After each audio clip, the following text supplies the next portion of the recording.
in Columbus doing some things.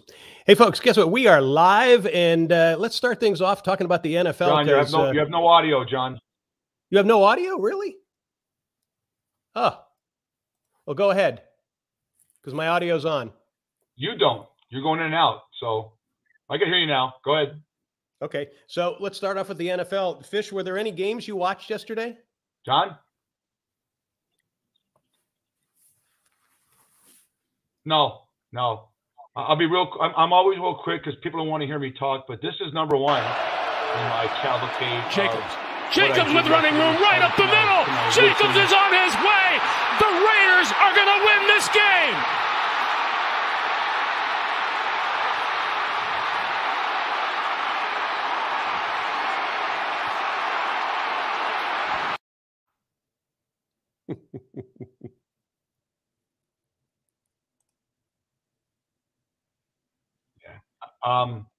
Yeah. 2 weeks in a row, the Raiders go into overtime. They get the ball with the coin flip, and they go right down the field and score. They put 568 yards. That's one. Number two, we are seeing the dethroning, and we talked about this a couple of weeks ago, of the old age quarterbacks. I think Rodgers is done for the season. Rumor has it he's got some major rib problems right now. And Brady yesterday against the Browns, no. I mean, they might win that division out of default. And the third thing I saw was the San Francisco 49ers. I know they won 13-0, but the defense is now number one in the league. If they stay healthy on offense, here's my matchup for the NFC Championship game, Hardline and Mr. Daly. The Philadelphia Eagles and the San Francisco 49ers, and talk me out of that. Right now, you can't. That's my... Go for it, Hardline. What are your three takes? No, I agree with Fish. My three takes are the Eagles are great, but Jalen Hurts can't keep running that way. I mean, he had a phenomenal night. Definitely, lit the Packers up with his feet, did well throwing, but for the longevity of this guy being your franchise quarterback, you can't have a bunch of quarterback design runs the way that it is. You got to protect him. He can't just be in open space that way. That's how great quarterbacks get hurt, as Cam Newton. Second, I'll talk about the Thursday game. The Lions played the most complete game I've seen them play in quite some time. Very, very good game against the Bills. Again, they didn't close, but defensively, that's the best that I've seen. And Amon-Ra St. Brown, second year again, just lighting it up. I think that they've got a franchise wide receiver in that guy. Third, Mike White might be the hero that Gotham needs. I mean, the Jets offense yesterday, granted they were playing against the second-string quarterback, but that was the best I've seen that offense move since, Joe Flacco in the first couple weeks of the season taking over. And Mike White, he's a young guy, good against the cap for his contract. Maybe you keep him in there for the rest of the season and you sit Zach Wilson. I mean, Garrett Wilson, everybody got off Ty Johnson. Maybe this is the way to go to lock up a playoff spot. I agree with you on that. I thought Mike White was fabulous yesterday. He's had some ups and downs in his career, but he was hitting passes. I mean, he was hitting touch passes. He was hitting power passes. And here's what's great about that team. The Jets team is a really good team. And he allowed them, without being fancy dancy quarterback, he just did his job. And that's why the Jets won. So I agree with you. I think he fills out the rest of the year. Let me give you my three takeaways. First of all, Cincinnati Bengals to me were the most impressive yesterday. They didn't have Jamar Chase or Joe Mixon. T. Higgins and Samaje Perine, my God, they stepped up. Now, maybe the Bengals are peaking too soon, but right now they're my choice for the Super Bowl. They were there last year. They learned something, and they may be back. I think they're really beginning to peak. Hopefully it's not too soon. The Jaguars comeback yesterday, the last 2 minutes, and that 2-point conversion, oh my God, against the Ravens, that was so much fun. Trevor Lawrence was finally the quarterback the Jags thought he was going to be. It's too late for a playoff run for them. They still got the Titans, Cowboys, and Jets remaining, but still, it was kind of fun to see Trevor Lawrence actually playing the way he's supposed to be playing. Browns beating Brady and the Bucks, and Fish, I agree with you. I think the Bucks are about done. I thought the Browns and Jacoby Brissett were really gutty yesterday. They gave Cleveland fans a great show. I still think the Browns are done. They break in Deshaun Watson next week. I think that's going to be a disaster. They still have the Bengals, Ravens, Commanders on the schedule, so they're not going to do it. But Fish, I agree with you about Brady and what's his name with the Packers? Drawing a blank on his name. Aaron Rodgers. Aaron Rodgers. I think they're both done. I think what's going to happen with the Bucs is that the NFC South is going to come down to the final game, and it's going to be the Bucs and the Falcons, and they're both going to be under 500. That's what I think is going to happen. All right. Hey, let's talk about who do we put a fork in? Tell us the team that we thought would make the playoffs and is now definitely out of it. What do you got, Fish? You know, I know Fish is at loss for words. Rams are defending Super Bowl champions. Oh, lots of words. You can't hear me? No, we can hear you. You're just breaking up a bit. That's all. Guys? Yep, I can hear you. You're good. So are you guys breaking up. So we're all breaking up. So there's something going on. But the Rams. So I'll be quick. All right, go ahead, Hardline. Packers. I thought, especially with as kind of weak as the division was, I thought they would run away with it. Not so much. Yeah, I got the Cardinals. I think they're a disaster on the field and off the field. There's way too much talent there, and someone has to go. It's either Kingsbury or Kyler. I'm not really certain who, but they got to go because they are done. All right, folks, hopefully you can hear us. Welcome to Daily Fish, coming to you from Vegas and Myrtle Beach. I'm John Daly. He is Eric Fish Snyder, and we have the Hardline with John Hardison from the Cost of Winning podcast and all of his betting advice as well. Questions or comments, email us at dailyfish1, the number one, dailyfish1 at gmail.com. All right, hopefully people can hear us. Let's go move on to the college football championships. The conference championships are this week.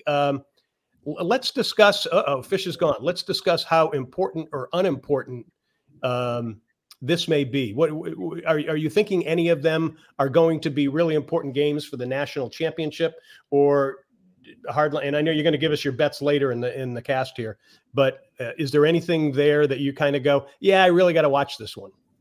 Yeah. So the two that are the most important to me are TCU, Kansas State, and Michigan, Purdue.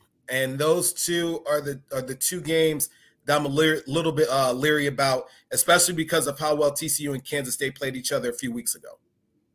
Yeah. Fish, how about you? Can you hear us?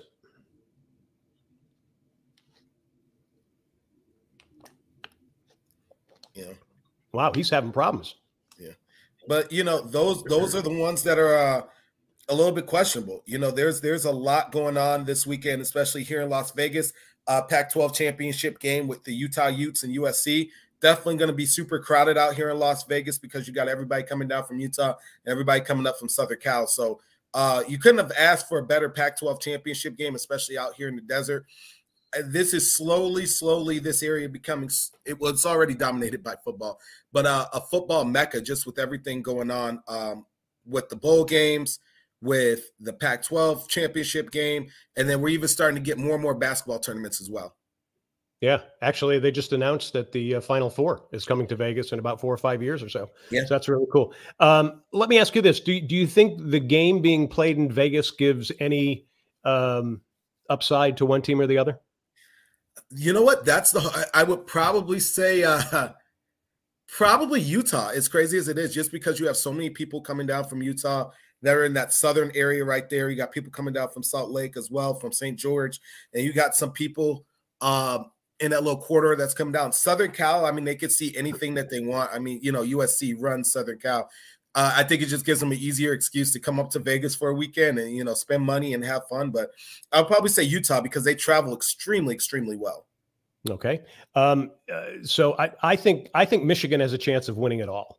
I think they played so well against Ohio State. I thought Harbaugh outcoached Ryan Day in that game. It wasn't even a close game. It really wasn't. I think they're going to beat Purdue, and then I think they can upset Georgia. I don't think Georgia's been tested.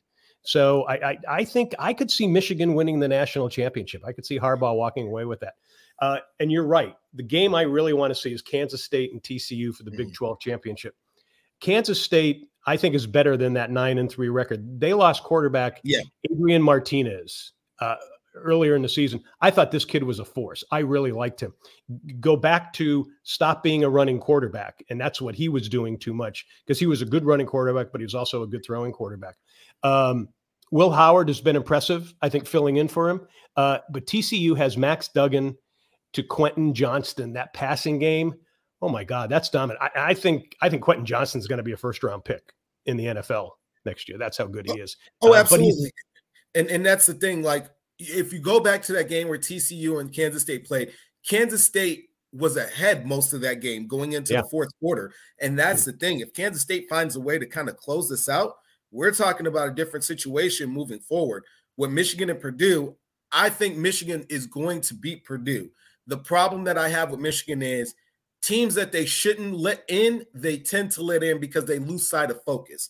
And if they take their eyes off of Purdue for a moment, Purdue could make this a lot closer of a game than what they want. Michigan's got to come out fast, aggressive, and go from there. Do I think if they match up with Georgia that they'll win?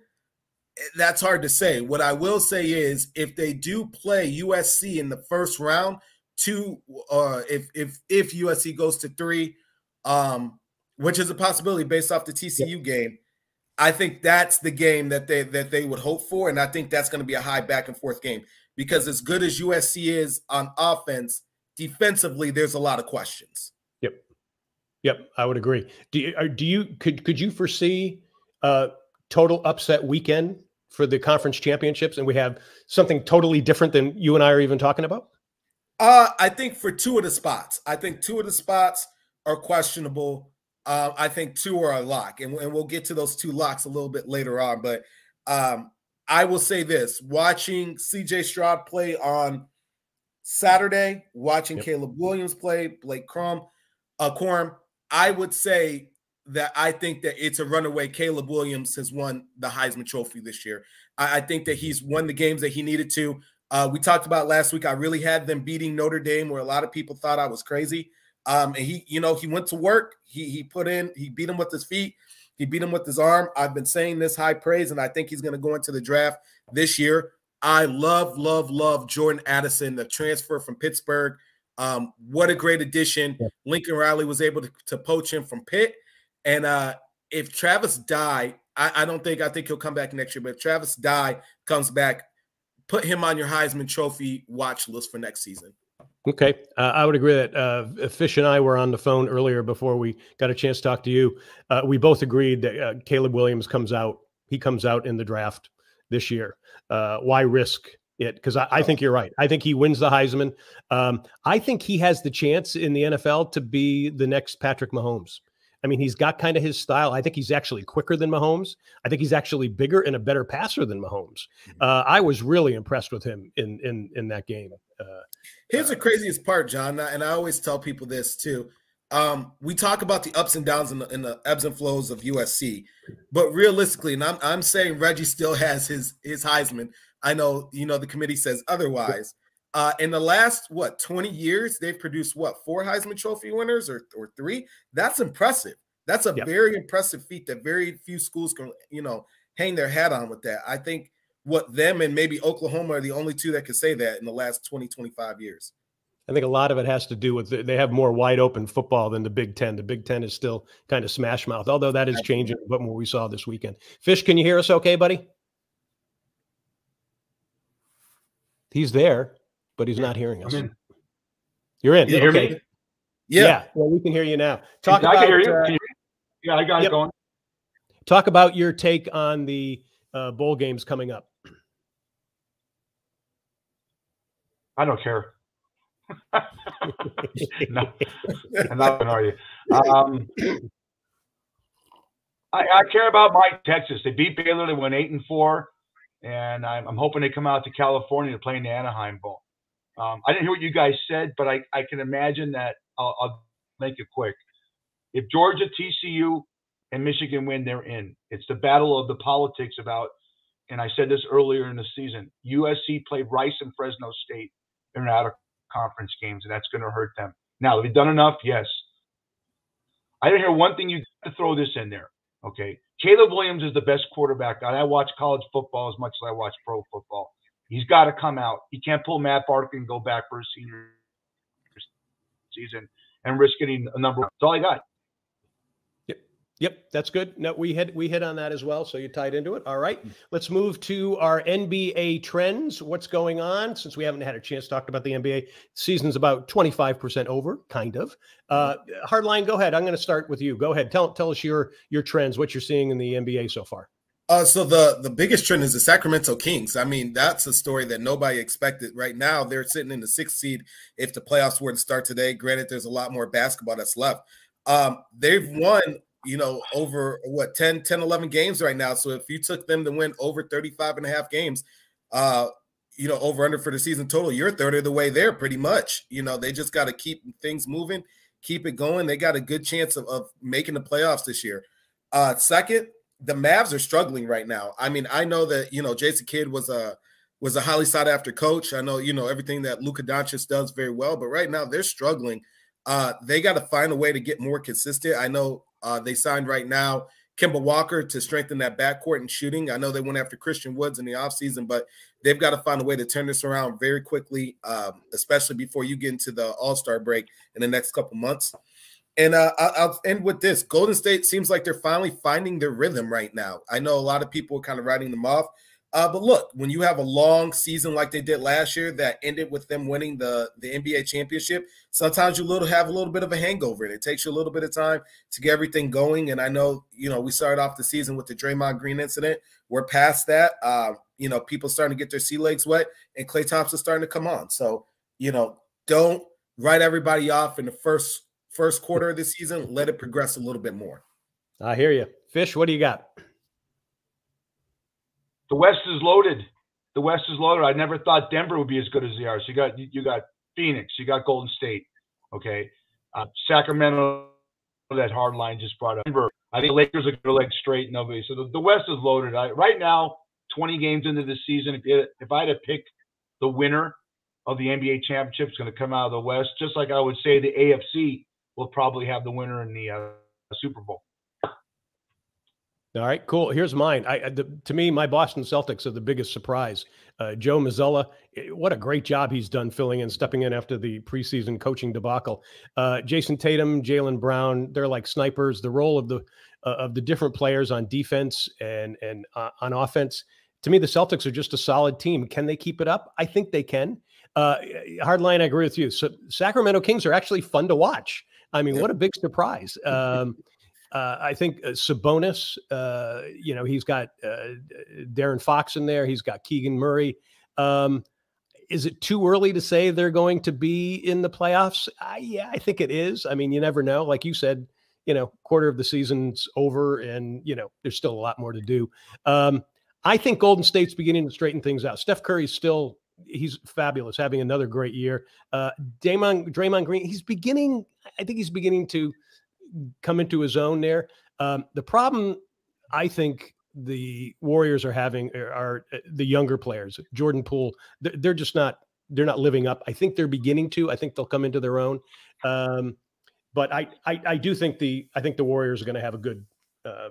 I think they're going to pull it out and they'll be up there. I don't think they're going to win it, but I do think Fish is right. I think somebody from the West is going to win it. All right, World Cup soccer. You guys watching? Fish, yeah. How about you first? Okay, go ahead, Howardline. Well, no, I mean, what a bunch of upsets that have happened. What a bunch of upsets that have happened. It's been great. Seeing Portugal do well, seeing France do well. The upset that Japan pulled. I mean, you couldn't have asked for a better World Cup. I know there were a lot of issues kind of at the start of everything with the Budweiser and everything going on in Qatar, but this is what you wait every 4 years for. I mean, it's almost an open sea of anybody could win it all. Go ahead, Fish. 148 million people watched a part of Thanksgiving football. I have idiots that come in my bar and tell me that hockey, baseball, and basketball, if it's a 7th game, that people watch. Never has baseball have a 7th game that gets over half the nation watching it. Doesn't happen. Basketball or hockey, soccer. I have people walking into Shuck's Tavern there, Hardline. Ask Brian Torsen at 4:30 in the morning. 15 of them put on Morocco and Tunisia. All right. It doesn't happen. 9% of the world's fucking population, and I'm pissed off. If you don't like soccer, okay, but the world loves it.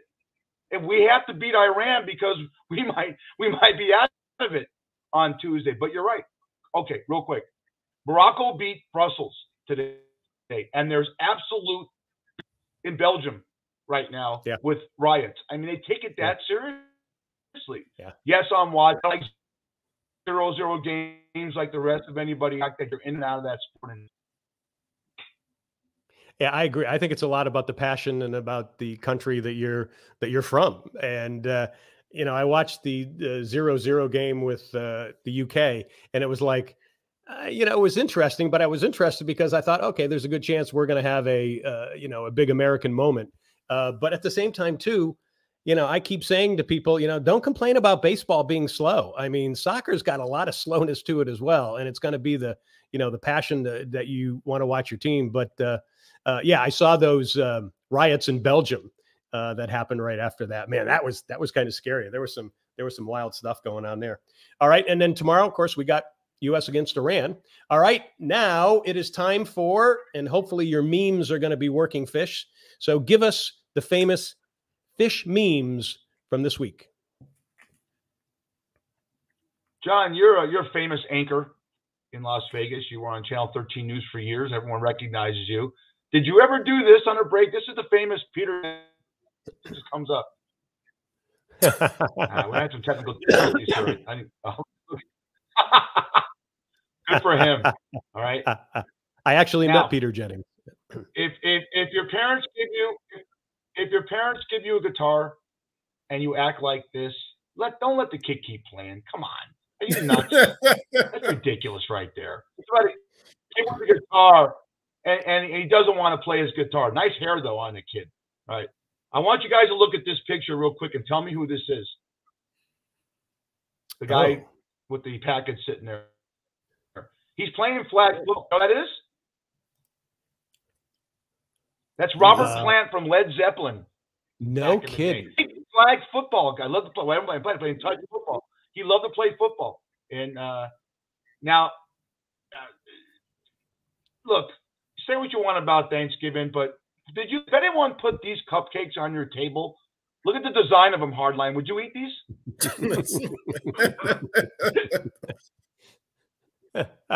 I give it a hard pass. All right. Hard pass. Daly and I love baseball, and this is actually not Photoshop. This is an actual field that's somewhere in the Dominican Republic. Can you imagine playing baseball, Daly, hitting a fly ball into that? Wow. Yeah. How cool is that? I got to think with the ocean there, the wind is coming in against the hitters. There should be a stadium. I mean, look, I know. Yeah, well, exactly. But, you know, you had basic setup in San Francisco, right north. But that's beautiful. And then let's go to the wall culture. This never happened. I think this is Mark Wahlberg. Take a look at this, guys. But look at this Calvin Klein ad from I think it's 2002 and 2022. 1992. That is Wahlberg. He looks different. I don't know who that girl is. That could be Michelle. Yeah. Yeah. She looks like that's Wahlberg. I don't know who the girl is. Look at that. Look at God bless 2000. Let me tell you something about the girl there in 2022. I'll bet you she knows her way around a sack better than the girl that Wahlberg has, because she's kind of like, you know what? You should be just happy to have me. That girl in 2022 Hardline, she eats jambalaya. She's happy, baby. That's my mean boy. All right, there we go. All right, folks, thanks for joining us here on Daily Fish. We talk sports, entertainment, politics, everything in between, just like you do. No woke, no extreme, no social justice cops here. You got a problem with us? Suck it up. You have a question? Drop them in an email to us at dailyfish1@gmail.com. All right, now it's time for our schmuck of the week, along with Who's Got Swag and our drink of the week. So, Fish, who's been schmucky this week?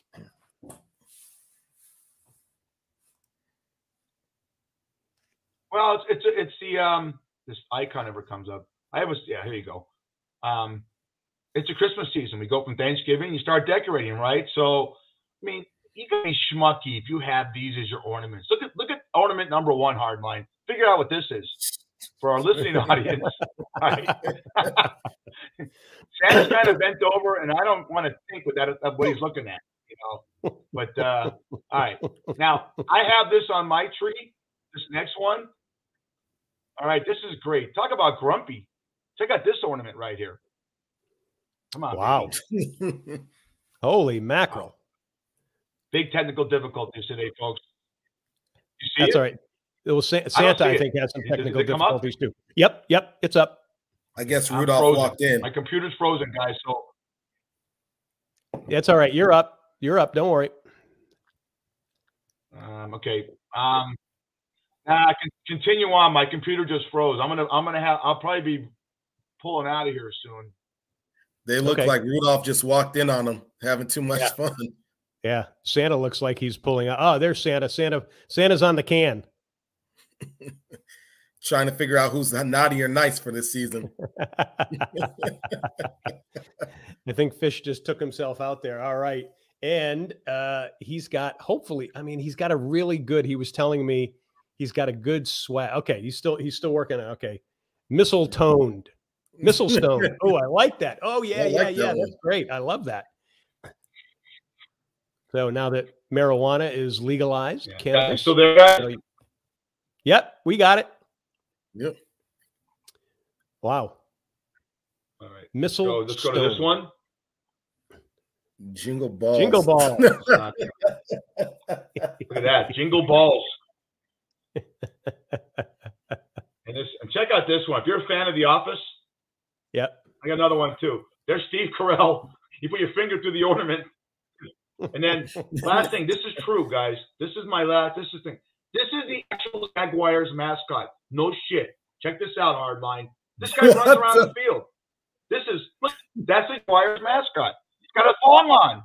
I mean, wow. Justin Tucker missed that 67-yard field goal yesterday. He's bouncing up and down. You see his junk going up and down. Unbelievable. Wow. All right, buddies. That's my schmucker. What? All righty. Here we go. All right. Who's got swag then this week? Fish, you got, I know you got somebody, former football player who came to the rescue. All right. I'm going to try and get a video up. I got a video, Terrell Owens, T.O. Now, the video you're going to see looks like he's getting into a fight outside of a CVS, but he actually walked into a CVS, and there was a guy in there heckling the workers and the people, pushing people around. He hit an old lady customer, and T.O. gets him outside. This comes up. The guy tried to fight.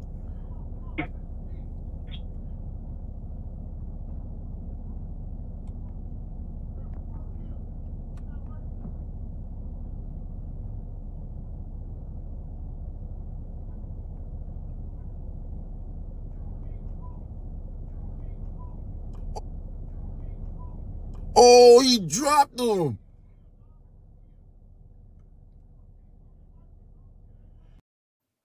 He dropped him with a backhand. Good for T.O. Yeah, man. but that's why he's my swag. Now, yeah, you know, you could look at that, and TMZ they had some good exposition about it. But he went in there, and when he saw that guy hit the lady, they just dragged him out. And then the guy said, "F you, T.O. Who do you think you are? Come on," you know, and boom, and he learned. Now the guy wants to sue T.O. Guess what? He's got no shot. Yep. All right. That's our Who's Got the Swag. Now we do our drink of the week so we can toast T.O. And what is our drink of the week? What are we sipping this week, Fish? We're sipping Jameson and ginger. Hi, lad. I'm not a day drinker, so I have water. But if you're drinking Jameson and ginger, drink it. You know why? It's the only thing that's going to get you over a hangover when you have 25 people over your house for Thanksgiving. All right. And one of your relatives walks in the bathroom, takes a dump, and walks out, and they don't wash their fucking hands. And you know, and everything that goes on. We watch a football game, and they're talking to you during the game that you want to watch and asking you of two teams. No, you need Jameson and ginger and a lot of it. Cheers. And cheers to T.O. Way to go, T.O. You know, cheers. Here we go. I mean, absolutely. You know what? I'll say this about the Hardline. You know that. You know, there's never a cop around when you need it. Well, there was a good starter who needed it, and that was All right. Our Daily Fish Drink of the Week is sponsored by Shucks Tavern in Vegas. Great seafood and drinks in 2 locations. Head to Shucks Tavern on North Durango on the northwest side of town. Where fish is overnight, you say Daily Fish Podcast, you get a free drink. Do it the next day, a free appetizer. That's Shucks Tavern. Check out Shucks Tavern on Facebook. And folks, again, this is Daily Fish. We are on Facebook at daily.fish.5. You can subscribe there. Also subscribe to us on YouTube. You can listen to us on Spotify, Apple, iHeart, Stitcher, and Amazon. Watch us on Facebook at Myrtle Beach Golf Channel, Myrtle Beach Grand Strand Life. Check out Daily Fish on YouTube as well as Wingding TV. And we're also on Hey Vegas TV. Check out our posts and our news updates. We're on Twitter and Facebook as well under Daily Fish. All right, as we promised, let's get to some of the bets from the Daily Fish Hardlines. Again, he is John Hardison. He has the podcast, The Cost of Winning, focusing on fantasy sports and sports betting. He's on Spotify, Google, and Apple Podcast. And Hardline, of course, is with us every week. And Hardline, let's start out. We got Monday Night Football coming up tonight. We got the Steelers at the Colts. Who are you going to take? You know what? I'll take the Steelers. I'll take the Steelers this weekend, tonight coming up. I like Jeff Saturday. I like what he's done the last 2 games. You know, holding the Eagles close to 1-point game, and then what he did against the Raiders. But you know what? I like. I love George Pickens. I think that they've got themselves a great wide receiver over there in Pittsburgh right now.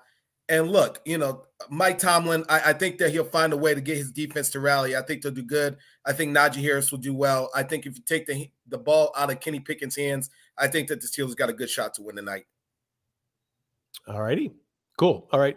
Thursday Night Football coming up. Bills at Patriots.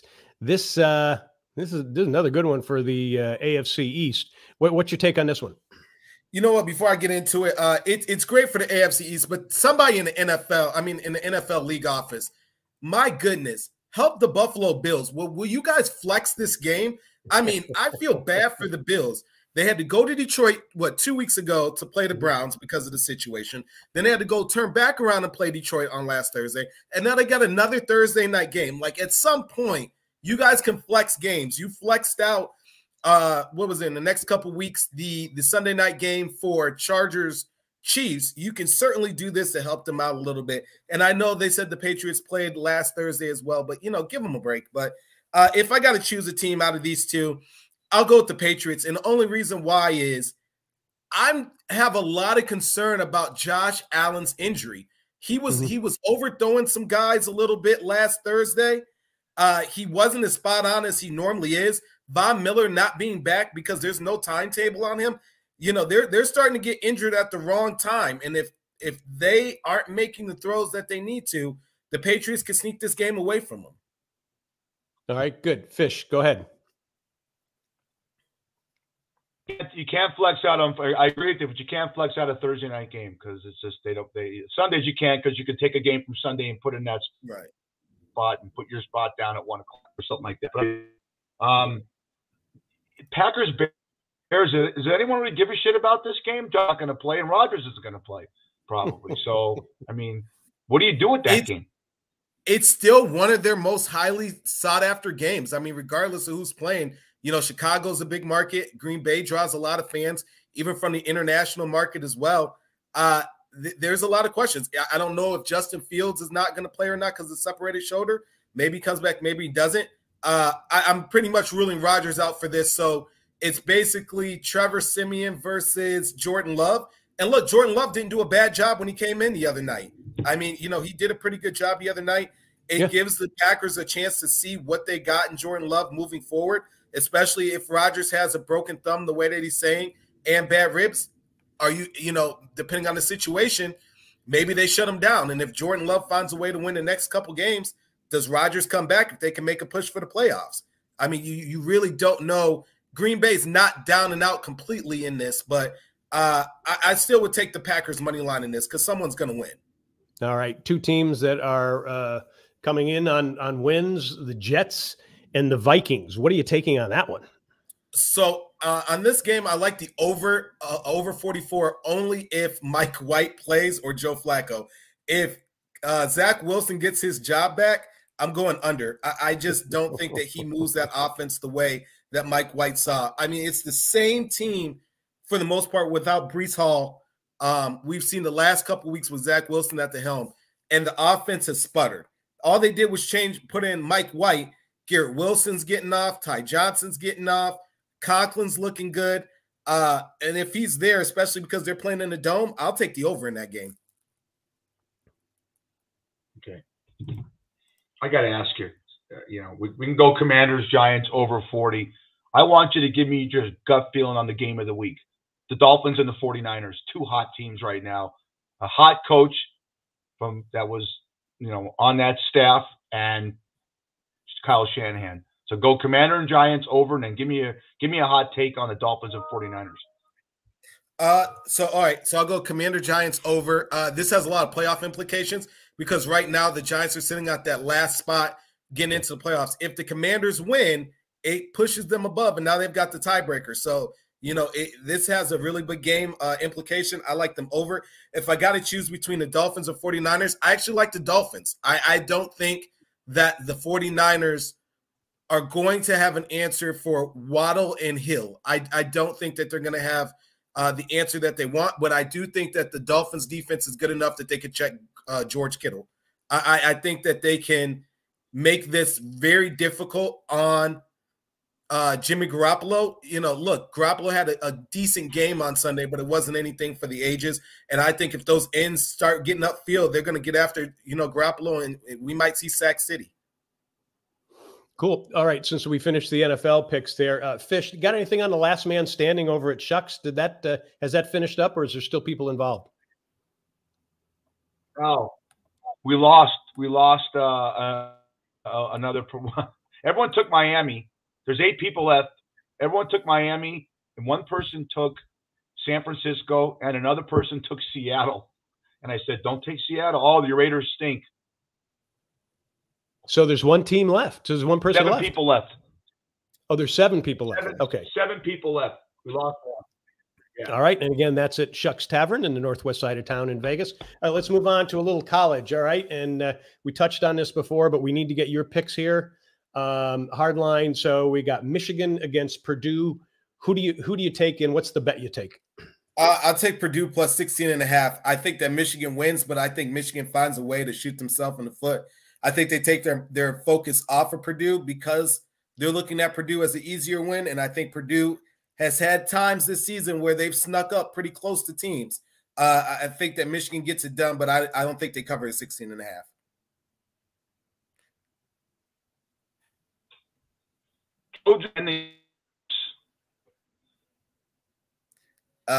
So you know what? Look, I told you last week, I thought USC would beat Notre Dame. They handled business the way that they needed to. I think USC is the best team in the Pac-12 right now.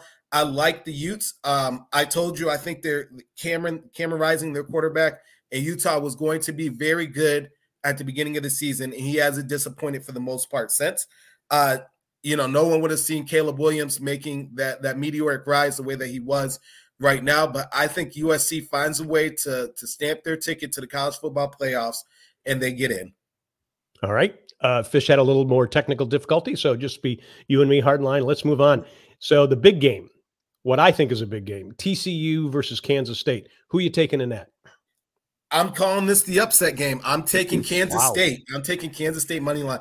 I think that they learn from their mistakes.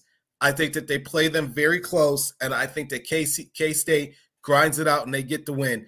And if that happens, boy almighty, we'll see who pushes up to 4 maybe. Maybe USC goes to 3. Maybe, somebody jumps, but that's the game that's very questionable right now is TCU Kansas State. And look, it's going to be a barn burner, but I'll take Kansas State. All right. We will definitely be texting back and forth during that game as well. All right. Before we get to the end of the hard line, let's talk about World Cup. USA versus Iran tomorrow. You got a bet on that one? You know what? I'm hoping for a draw. I think I'm going to take it as a draw. The United States, they've been okay. They still got a long way to go in being competitive in the whole world, on the world stage. the best that it could be for a draw, but I wouldn't be surprised if Iran maybe snuck this from the United States. We're just not there competitively on the world stage yet, but I think it's coming. All righty, there we have it. All right, and that is the Daily Fish Hardline with John Hardison of the Cost of Winning podcast. You can find him here with us, but also on Spotify, Google, and Apple Podcasts.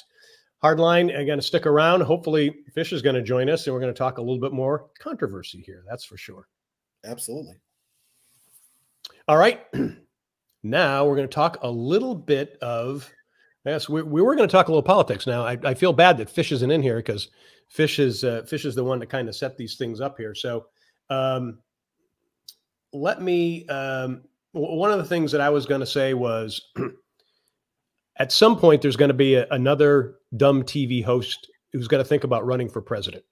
And what if it was one of the three of us? So the question I have for you, if it was one of the three of us, what's the first thing you would do when you got into office, Hardline? Oh, God. First thing I do when I got in the office, I would, God, that's a really good question, man. I would probably tell whoever was in the cabinet before me, most of you were fired, like Donald Trump. And then I would look to bring in some people that actually are individuals who have knowledge of the actual policies that we're putting into place, who work in those sectors that can actually give us a better idea of what's going on and why this is important, right? Like you have a lot of people that are going over, budget oversight committees and different things like that. And you're like, well, you were an English major in college. Are you CPA? Are you anything like that? Like, I want somebody who's a legitimate accountant going over these books. I want somebody who, if you're a titan of tech, telling me why these policies are important and what they do in the long-term scheme of the United States and how this can make us better, how it can make our children smarter, and how we can make better citizens. All right, Fish, can you hear us okay, buddy?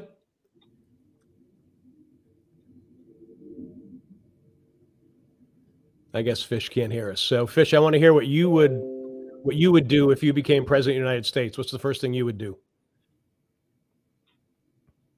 You would sit there and do nothing. 4-day work weeks. 4-day work weeks. Can you hear me? Yep. Yeah. Guys, can you hear me? 4-day work weeks. Marijuana is legal. The day after Super Bowl is a holiday. I would find you out in the Oval Office where Monica Lewinsky blew President Clinton, and I'd hold all my press conferences there. End of story. I like what you're saying. That's really good. Yeah. All right. So here's what I would do. I'm going to give you something kind of a little bit more, not as funny, that's for sure. I would put the Simpson Bowles plan in that was supposed to be instituted in 2012. That would create some tax increases on everybody, also put investments into forward-thinking technologies that we need for the 21st century, while at the same time, too, would be helping people make that transition if they lose their job so that we're taking care of everybody. It was a great plan. President Obama and Speaker Boehner both shelved it. I think that was one of the worst things the two of them did while they were in power, and I would give them blame for a lot of the problems we have now because they did that in 2012. The other thing I would do, I would work really hard with Mexico, get rid of the drug cartels. I would make it so that they become the next China as far as manufacturing. And then what I would do is I would bring in John O'Hurley. I would bring in John O'Hurley and his technology called Gold Seal, which is trash to energy, and it creates all these different things. And if every nation had that, we wouldn't have to worry about global warming. So that's what I would do. Okay, next. Who's dining with Trump? Nick Fuentes and Yee. Fish, you kind of hit me with this. What do you think about that? It's mind-boggling. Trump response, Yee showed up at my house with a few friends. One of them was Nick Fuentes, who's the biggest Holocaust denier. You're Trump. You don't publicize that. You don't publicize it. You don't say who's out dinner with them. Shocked. Absolutely shocked. What did you learn, President Trump, from that? And what is your agenda with that? Okay. And the fact that Yi is hanging out with that guy, you can see why he lost every fucking endorsement. That guy is vitriol. The Israelis have him on their hit list, I believe. He walks around the Holocaust people with the tattoos and says, it didn't really happen. It's a hoax. He is the biggest perpetrator, Fuentes. What's Yi doing hanging out with the guy? I don't get it. You give me your takes, guys. I don't. Go ahead, Hardline. Give us yours. So, look, first starting off, you just don't show up to the former president of the United States house for dinner unannounced. Like, who's coming to that. So the idea that you just randomly popped up like it's a neighbor's barbecue is asinine. Second, super surprised that he was hanging out with Nick Fuentes. I mean, as you say, he's a super Holocaust denier, super alt-right, definitely super racist. And the idea of some of the things that he said in some of the interviews that he's had, why you want that person with you, I don't understand why. I don't understand how that can help your donors or your base at all. That's the wrong person to have around you, and he's a horrible person to begin with. In terms of formerly Kanye West, but Yi, I don't know mentally where he's at. I can't speak on that or formulate opinion for other than just, I think that he's somewhat lost it. I don't know what the idea is behind this, but my question is why, as the former president of the United States, quote unquote, would you summon these two individuals to have conversations with the Metro House?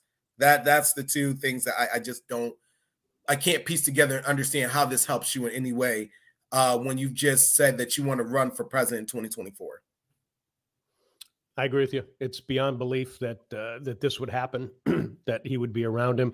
But again, I think it goes back to a lot of what Trump or what a lot of the far right can do. They know they do not have a majority, so they've got to divide and conquer, and they've got to divide the majority so that they can take over and control things, not only politically but also financially. And Trump is like a lot of people in the self-help business field. If you go and you listen to seminars with them, one of the things they tell you, how you become successful is you bend reality. And if you bend reality, where you can change the market so you get 1% of the market, you're a millionaire. What he's trying to do, and he's trying to do this with politics, he's trying to do it with everything else, and he's trying to bend reality, and a lot of people aren't going for it. But you have a lot of people out there who are hearing what he's saying, and they're saying, oh, you know what? The Holocaust didn't exist. Oh, yeah. No, that's definitely. Or no, the election was taken from Trump. And you keep saying it, and it's going to happen. And that's the problem that's going on out here. And I do think it is a big problem. But I think Trump's beginning to lose. He's beginning to lose Republicans. People are actually moving away from him. So my thought is, now, could it change? Could it go back? Yeah, it could. You never know. But I think for the most part, I think he's losing it. I don't think this helps him one bit. Plus, not only that, his son-in-law is Jewish. Yeah, well, that's the part too. That's the kicker to it. But I mean, in the grand scheme of things, do you think to a certain degree this is what Trump wants? Because now we're all talking about him. Now he's all over the news. Now he's all over in people's, in different individuals' conversations. Like, we're constantly talking about him now, and he didn't really have to do much of anything but just have two people show up to his house. Well, I think so, but at the same time too, I think his goal more than anything else is to separate people and to go with people who are right Christian nationalists, who are white. The majority of them are white, and they're frightened to death of people of different color, people of different nationalities that are coming in, and these people are buying it. So I think that these people are buying it, and a lot of these people, unfortunately, have a lot of guns, and a lot of these people are going to try to control things. So I think that's what he is trying to do. To me, it doesn't make sense that he continues to do this unless it's something that's going to benefit him, and that's what he's doing. But in the long run, it's not. Fish, do you have something? Go ahead. Where is the public relations staff, or basically the mentorship that he should have to say, no matter what you do in this whole thing, it's a bad look? Nick Fuentes doesn't like black people. His own, his own face and the people that he represents. He's hanging out with Yee. I mean, if you're black and you're thinking about voting for Trump and you see this, okay, if you like Yee, I'm speaking as a black man, and you see a guy hanging out with a guy that doesn't like black people, what the hell does that mean? You got to start taking a narrative. Yee's messed up. There's no one telling these people, hey, you know what? Whatever you do right now is out there. It's going to get out there. TMZ is going to see T.O. pulling a guy out of a CBS and protecting people. It's everywhere. Big Brother is everywhere. Concerning. Go ahead, Hardline. You got anything? No, I mean, you're absolutely right. But again, you could hire a PR team, but you actually got to listen to the PR team. And, look, what we've seen with Trump, what we've seen with Yee, formerly Kanye West, is they march to the beat of their own drum. And no matter what you say, where you're like, I wouldn't do that, they're going to do what they feel like they want to do, regardless of the ramifications that come from it. Yeah, Trump's not going to listen to anybody for the most part, because he had people telling him, you cannot cause an insurrection. You cannot overthrow the vote. And he didn't like that. And that's got him in a position where he doesn't want to be right now. So he is not listening to anybody. He does not have anybody coming in there telling him what to do. He does what he wants to do, and that's the way he ran his company. So that's not going to change. All right, before we go away, we are Daily Fish, coming to you from Vegas and Myrtle Beach. We hit sports, entertainment, politics, everything in between. We're on Facebook at daily.fish.5. You can watch us on Facebook at Myrtle Beach Golf Channel, Myrtle Beach Grand Strand Life. Check out Daily Fish on YouTube. We're also on Wingding TV. We're on Hey Vegas TV. Listen to us on Spotify, Apple, iHeart, Stitcher, and Amazon, and all those channels too. You can hear some of our interview chats as well with our special guests throughout the week. Again, email us at dailyfish1@gmail.com. And before we go, Fish, you brought this up too. This is really interesting because I was noticing this, and I'm noticing a lot of different ads that are happening. You're starting to see religious ads or anti-discrimination ads popping up on sporting events. Give me your thoughts on that.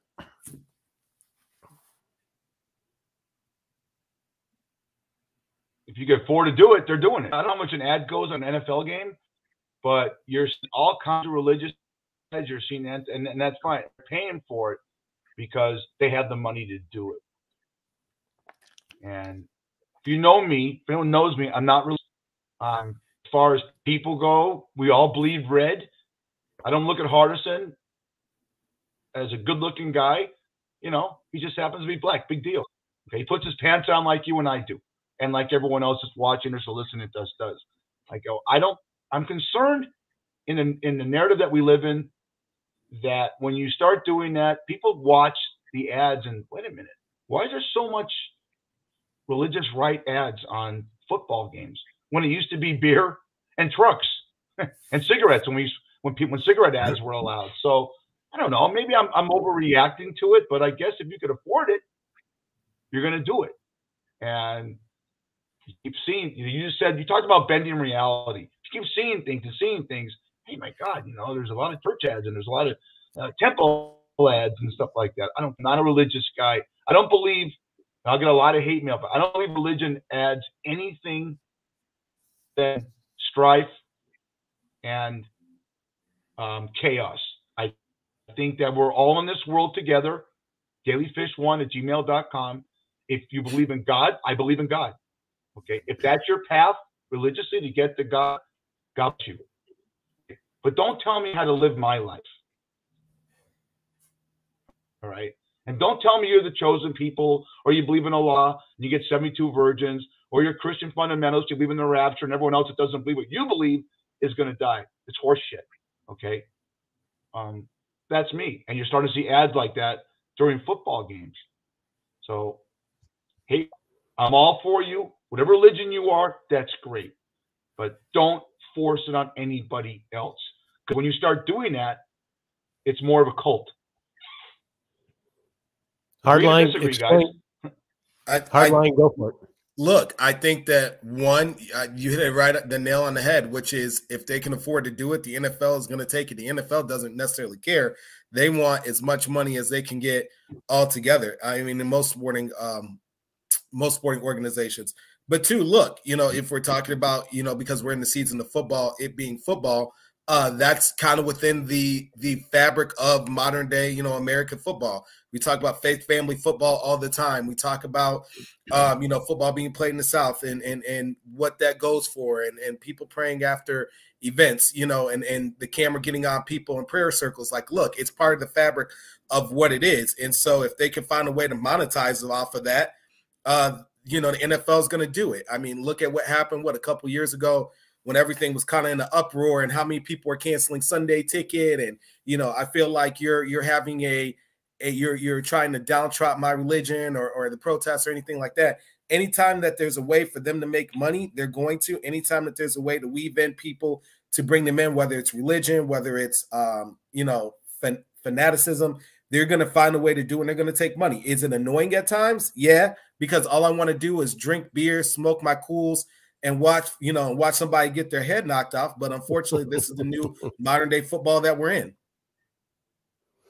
Yep, I agree with both of you. I think what's interesting is and again, maybe in North Carolina, I'm seeing some different stuff, but I'm seeing some anti-discrimination ads that I'm seeing the religious ones, but I'm seeing the anti-discrimination that are saying, walk a mile in my shoes. They use that song, and they're talking about how, especially people who are immigrants or people who are just coming over here, how turning away from them and not accepting them as Americans is actually detrimental to them psychologically. It doesn't help us. So I'm seeing a lot of those as well, in addition to the religious ones.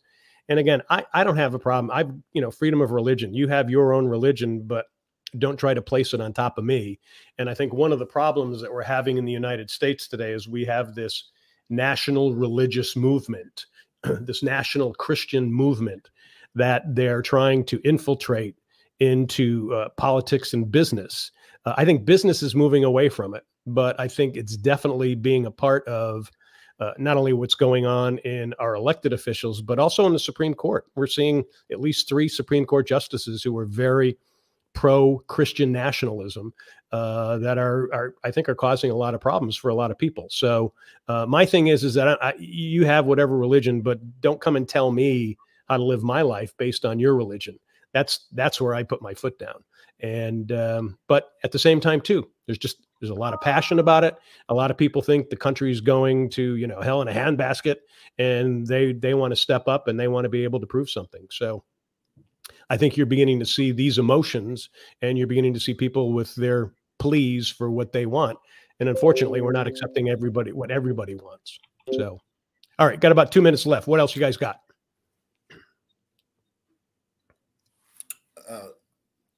Waiting to see. Glad that the Raiders have turned it. What is this, a 2-game win streak, Fish? Yep. 2-game win streak. Hopefully they keep it moving. Who do they play next week, Fish?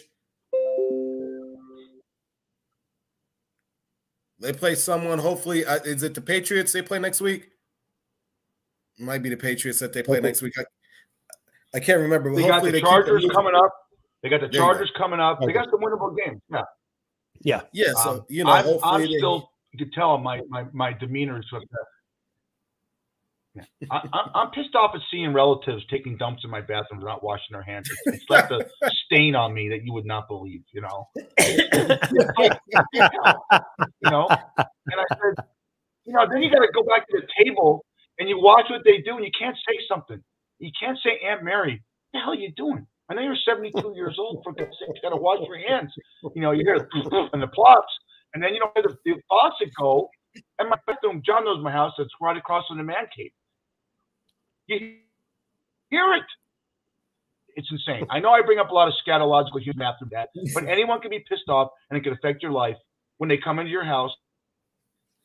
They take a shit in your house, don't wash their hands, and then they ask you if you're going to watch a football game. It's Texas in Division II, all right? How many yards did it do a first down during a game? That's why I have a man cave. We have 50 seconds. I have a man cave. You shut the door. I shut the door. My wife screams at me and goes, "You're being rude." I said, "Being rude? I'm feeding 25 fucking people. Dinner, lunch, breakfast the next day." Unbelievable. It is a family event, isn't it? Yeah. Computer's not working. It's a smell of bullshit. My computer's not working because the smell of Aunt Mary's dump Just hit my fucking internet. I'm done. Get us out. Did she high five you or give you a win, hug? baby. That's all that matters. All right. Hopefully the Raiders are going to win 3 in a row. And we'll be good luck with that. Oh, yeah, they will be. All right, guys. Hey, another good one. Catch you next week. Take care. Love you guys.